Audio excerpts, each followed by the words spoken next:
حكاية لا تنتهي مع أبو مرام.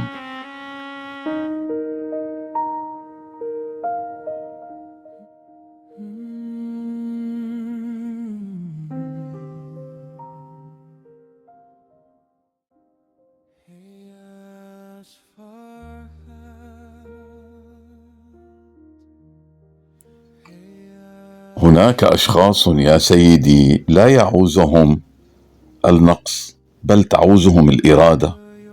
تمد يدك لا لتسحبهم من سقوط، بل لتدلهم على طريق، فيصرون أن يجعلوا من العثر وطنا، ومن الفشل هوية تزرع فيهم بذور الإمكان، فيسقونها بماء الأعذار حتى تموت قبل أن تزهر. تدرك متأخرا أن النجاة ليست هدية تمنح، بل قرار يتخذ، وأن الإنسان الذي يعشق قيوده سيرى في كل مفتاح تهديدا لحكايته لا خلاصا منها. فبعض النفوس يا سيدي لا تخشى السقوط، بل تخشى المسؤولية التي تفرض عليها الوقوف مجددا.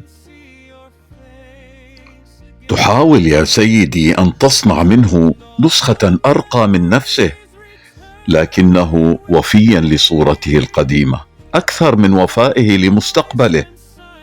وحينها تفهم يا سيدي أن الحكمة ليست في أن تنجح بإنقاذه، لا أبدا، بل في أن تعرف متى تتوقف عن مطاردته، لأنه اختار بإرادته أن يبقى أسيرا لفشله. فليست كل الهزائم قدرا، فبعضها عقيدة يتمسك بها أصحابها حتى يصبح الفشل بالنسبة إليهم أكثر راحة من شجاعة التطور والتغيير.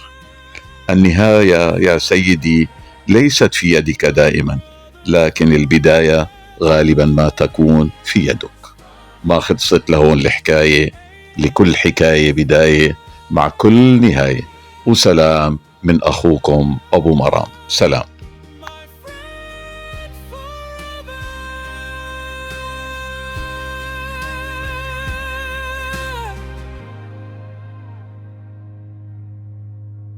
You are my soul that time cannot erase, the warmth I seek, the smile I still embrace.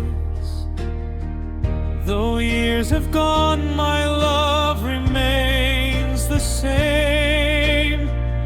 My heart still beats each time I say your name. A.S. Farhan,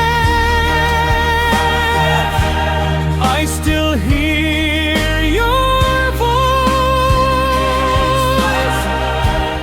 I still feel your love. They may count the years, but I count the tears, and every tear has carried you through all these years.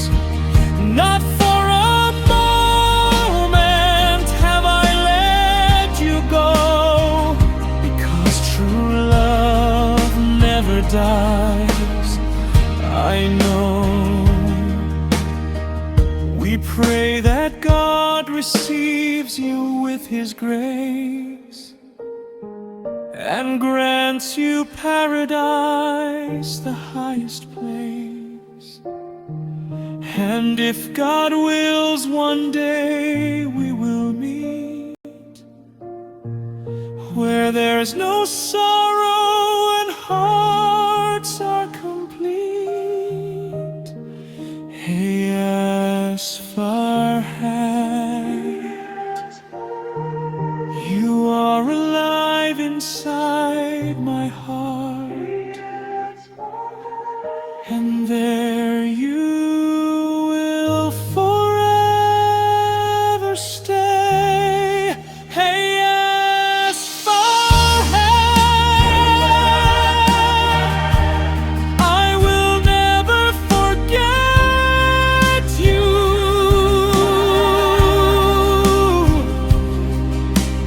Never.